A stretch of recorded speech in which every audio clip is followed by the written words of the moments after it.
Welcome to AskACop.live, the podcast for real conversations on law enforcement and community engagement. Join your hosts, Veteran Officer Daryll Triplett and co-host Jessica Rivera, every Thursday at 8 p.m. Eastern. Get ready for candid discussions, expert insights, and audience questions that bridge the gap between the badge and the community. Tune in as we tackle important issues, share powerful stories, and connect with listeners like you. AskACop.live, where every voice matters.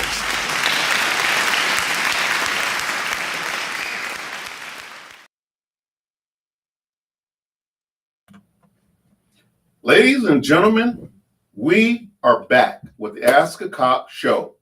I know we've been gone for a little bit, folks, but I'm telling you now, it is well worth the wait. We have someone so special with us today.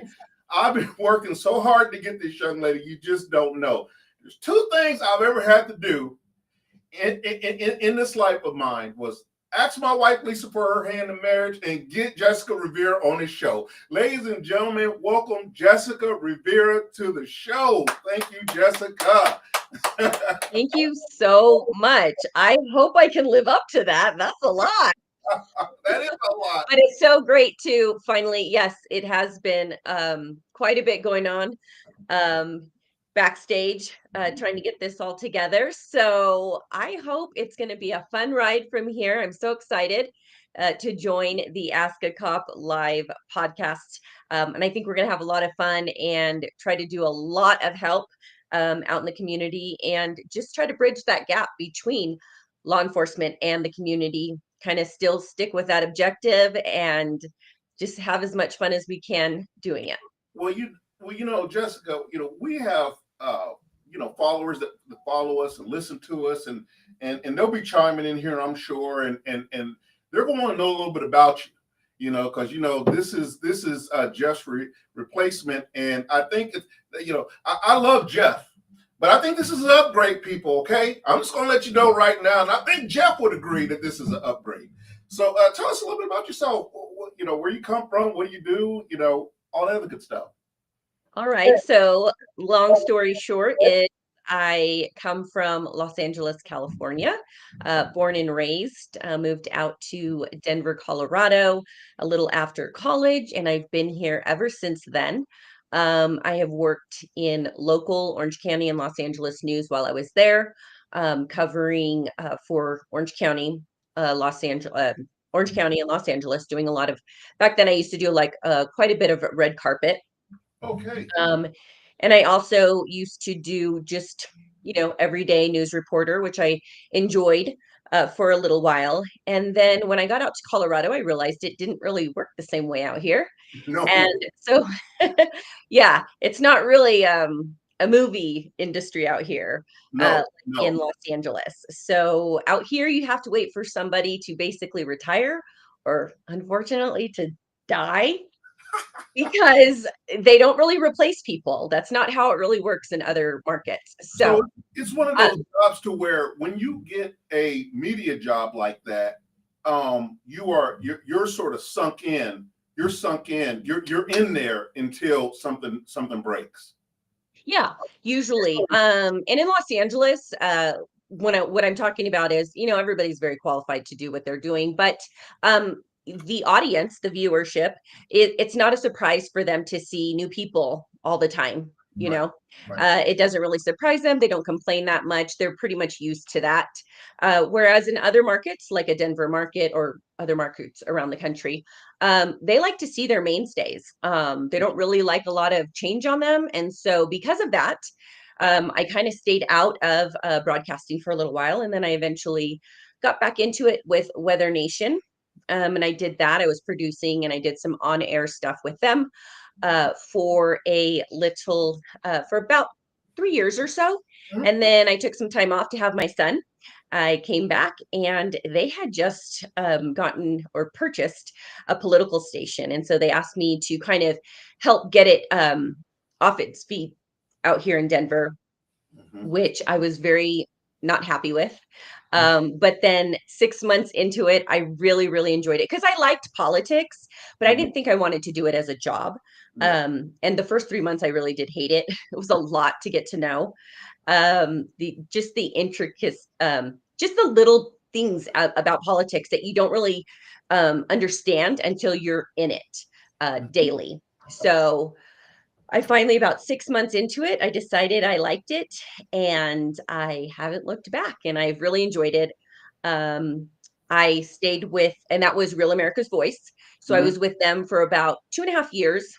Then I stepped away again, and I came back with Right Side Broadcasting for a little bit to cover Trump's this past election, doing rallies, which was a lot of fun. Covering anything Trump related is really a lot of fun. It's going to Yeah, get conversation. yeah. So it was a lot of fun. And then I kind of just stepped back from that after the election, and then you contacted me, and that's it. That's Well, how we got here. I, So that's a hey, little bit about me. hey, I'm glad to have you. You're going to be a great fit in here. We get a chance to talk offline all the time, and I'm telling you, y'all, she's on. Here's to a girl named Jessica Rivera right here. This is a And little different from what we used to drink, but that's okay. This is just coffee. yeah, we have a few little changes, and we hope nobody's really affected by that. But I think it's still going to be a fun show. It's going to be a wonderful show. So right now, people, I'm just, like I said, I'm thrilled to have Jessica. I'm glad to bring her on. Right now, you know what we got to do, folks. So first thing we have to do is we're going to honor our fallen officers. All right, and these guys, you know, what I did not realize is I think it's from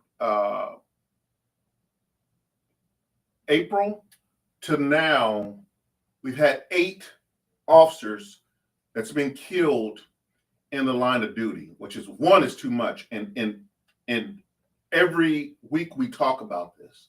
You know, I know people say F the police and this and that and this and that. But these guys are freaking heroes. They're giving their lives so that you can walk around freely and say F the police this and F the police that. But these guys and girls that are out here doing this job, they are human beings. And that's one of the things that we're trying to do. And Jessica knows that this show is sponsored by 2 folks, Tallman Pools, who we are internally grateful for, because God knows Mr. Ed Tallman writes us enough checks, and Ask a Cop, or Ask a Cop, of course, and then All Cops Ain't Bad. So All Cops Ain't Bad is a 501 nonprofit organization who helps support this cause also. So without further ado, what we do at this time, Jessica, is we give just 1 minute of silence, and I wish we can give more, but we give 1 minute of silence to our fallen comrades. Okay, here we go.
Okay. All right. Thank you very much for that. It's something that the show's done since the beginning of the time, and we're going to continue to honor our fallen brothers and sisters. So, Jessica, man, we have a heck of a story lined up. And I see, oh, hold on. We got a lot of people in the chat here. As you can see, hold on. Okay. So let me get. I think you've been missed. Yeah, I've been missed. Oh, I love you guys. Oh man, thank you. Well, we're back. And like I said, sometimes in life, you all know that sometimes you got to take a little pause, hit the reset button, and then come back stronger than ever. And that's what we're doing here. And everybody say hello, Jessica. Welcome, Jessica. Y'all show Jessica some love because she's part of the show. And she comes with a wealth of experience in media, a wealth of experience in education, community, stuff like that. So I'm really, really excited to have her on the show also. So Jessica, the topic that we got today is something that Jessica brought to us. And this is just, it's unbelievable. I'll let Jessica just take it from here. Okay, so we're going to discuss the Pocatello, Idaho, Victor Perez case, correct? That's what we're doing at this point. Okay, so yes, we're going to talk about a recent officer-involved shooting, which unfortunately took the life of 17-year-old Victor Perez of Pocatello, Idaho. For really basically the story is, and this is the information we have as of now, on April 5th, there was a there was a 911 call made to Pocatello Police Department that from a neighbor that a gentleman was chasing somebody with a knife. Of course, police get there. That's all the information they know. They get there to a residence, and Mr. Victor Perez, a 17-year-old, who we now know from family and friends, was a nonverbal, autistic, and mentally disabled young man. Unfortunately, police didn't know that at the time, though. So they responded to the call, and they see Victor on the ground, on the inside of the residence chain link fence, and come to know this is actually his house, the house that he lived in with his family. The police respond. They're on the opposite side of the chain link fence. This all happens within a matter of seconds. So there really is not a lot of time that this incident between the time the call came and between the shooting. Unfortunately, when they got there, they asked Victor, they ordered him to drop the knife. He didn't. Actually, what he did is he did the opposite of what they were ordering him. And we don't know if he understood exactly what the orders were, but he tried to get up. And as he did, the 4 officers who did respond did all shoot at once, as we sometimes see in these tragic situations. And it looks like from the autopsy, it shows that Victor was hit 9 times. He was in stable condition, rushed to the hospital, obviously. He did undergo quite a few surgeries. He had to have one of his legs amputated. He was put on life support, and that was April 5th.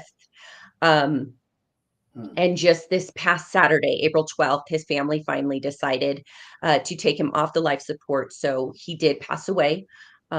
Tragedy all around. It's a horrible, horrible story.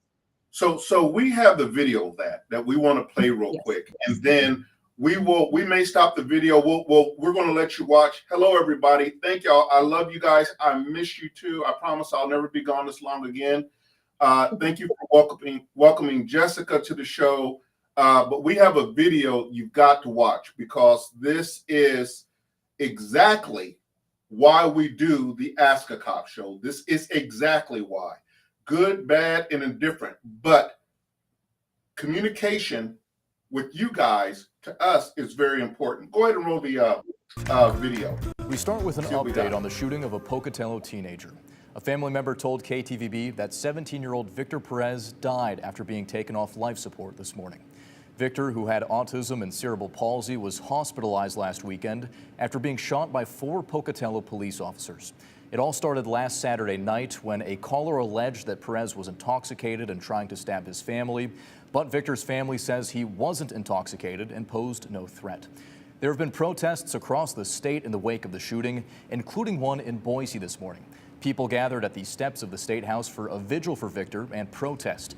Attendees say it was to honor Victor and his family and also have conversations about police brutality and violence. We want the police to learn how to de-escalate situations so that stuff like this doesn't happen, because it was a mental health crisis, and the first thing that the police did within 30 seconds of showing up to the scene was to shoot. It was really hard to watch the video. I myself am an autistic person, and that's kind of my worst nightmare, is to have to deal with the police, and it was really hard to watch that. Other protests have taken place, including in Pocatello. The Pocatello mayor says the 4 officers who shot Victor were placed on administrative leave as they continue investigating. Now, first off, I want to get something straight. Hearts go out to the boy's family. Hearts go out to the boy's family. May he rest in peace. This is a very unfortunate circumstance that happened. And we're going to dive into this. I promise. You guys know we're going to dive into this head first. But I do want to say one thing to preface this conversation, is that I've said for 30 years doing this job that a problem on your end don't constitute a problem on my end. So I understand this little boy is autistic, and I understand that he may not have been able to communicate back and forth, but we have to look at what the law says we're allowed to do and what we're doing at that second. So yes, I understand the little autism girl saying that, she's autistic and that, the police didn't use de-escalation technique. You might not be able to use de-escalation techniques in seconds. And then I know there's a thing of the chain link fence, but I want to get into this was in Boise, Idaho, you said? It was in Pocatello, Idaho. Pocatello, Idaho. Okay. Mm-hmm. So our producers pulled up Pocatello, Idaho law. All right. So y'all know we're gonna have fun. We're gonna keep it 100, but we're gonna go by what the law says. So if the producers can pull up the first slide here, and I'd like you to go over because Jessica prepared this for us. So yeah, and it will be basically the legal and the ethical background to the case. Mm-hmm. Yeah, and like you said, it is very, very the legal and ethical breakdown. Yeah. So, and we can go to the next slide, and I'll go ahead and start breaking it down as we discuss it. It's very unfortunate. But like you said, you have to deal with the situation at hand.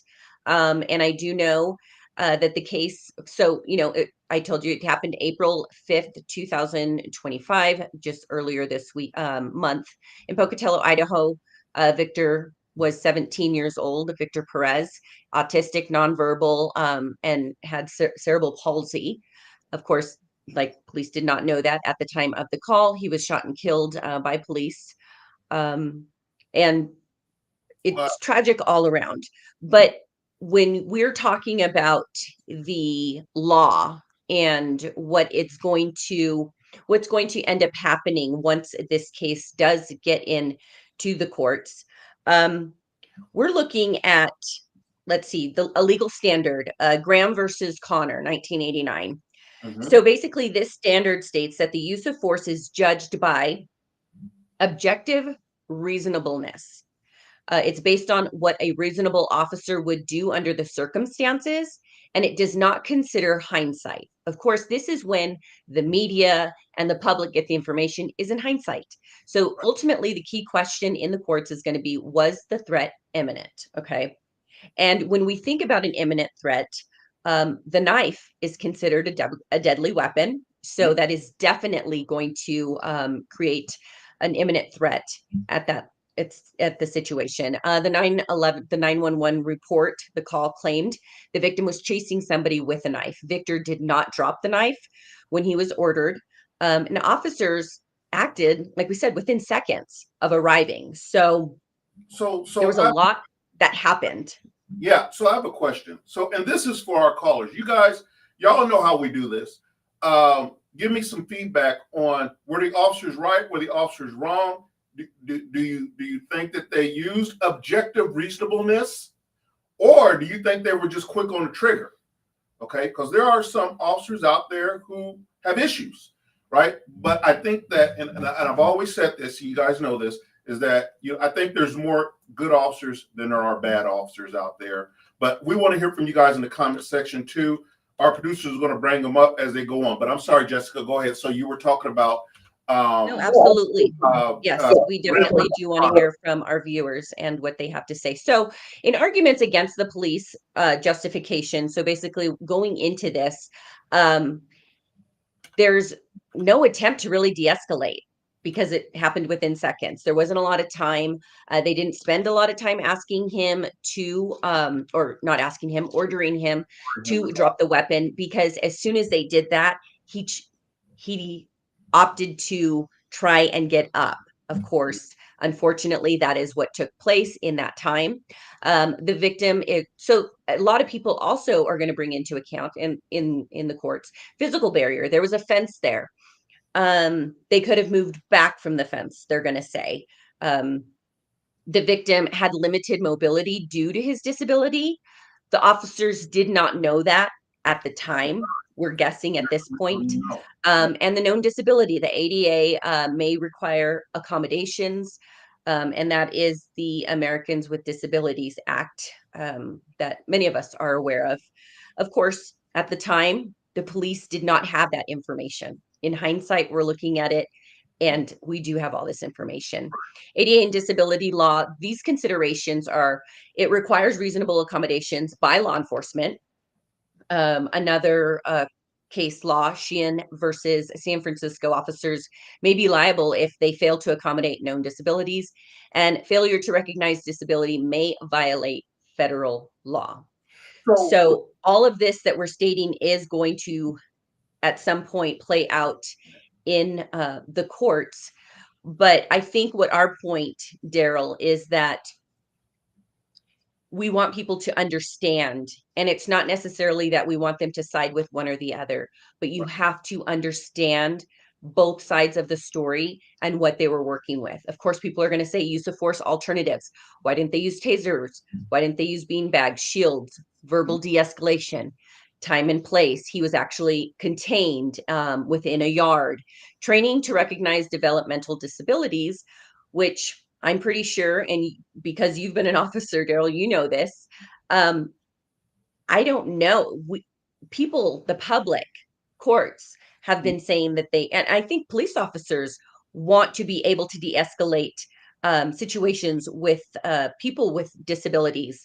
But is that training actually being given after all of these incidents? I don't know. It would depend on probably the location, the police department, public reaction currently, and the protests that have been taking place is obviously the community is outraged over in Pocatello, Idaho, and across the nation. There have been a few vigils, protest signs, rooftop snipers. These are all, as of this airing, nonviolent protests. Many of the signs are saying "Do better, PPD," and "Justice for Victor." So what, one of the things is that I can tell you this here. From when I graduated academy 30 years ago, it's gotten tremendously better. Okay. We are using de-escalation when possible. Okay. I can tell you that. When I first came out of academy, it was none of that. Now, back then, that's not an excuse, because we should have been doing it back then. But I can tell you now that things happen so quick, and you're talking about life or death situations in there. Now, also, Jessica, we have a special guest with us today that I want to interject in. I would love to get his opinion in. His name is Dave Simon, and he's a good friend of the show. And go ahead and bring Dave on now. David, can you hear us? Yes, I can. Yes, I can. And let me Let me say welcome to Jessica. Lovely to see you co-hosting with Daryl. Thank you. Welcome aboard. Yeah. So Dave, just in about less than 15, 20 seconds, tell us Uh-huh. what you think about this Victor Perez, the shooting. And to be quite honest, I haven't really been keeping up with all the details, but from what I understand, there were, there's circumstances on both ends that Mhm. make it it's a very dicey situation because it's a life and death situation from both perspectives, Mhm. both the police officers as well as the victim. And I don't know what the victim's mindset was, but I do know in situations like that, and uh, I'm assuming based on my own experiences in life that you have a split second to make a decision. However, you Jessica did allude to um, de-escalation training, Mhm. and I think that's part of what all cops ain't bad has to instill in the community as the organization grows, um, the nonprofit organization grows, because I think that sometimes we don't understand each other's position Well, in a yeah, life and death situation. and I think that it is, and this is a question for Jessica, and I know you have one more slide to go, Jessica. Oh, But that's okay. this is a question for you. Do you think, and I know Jessica's background is media, do you think Mhm. media had a good or bad part to in how they're broadcasting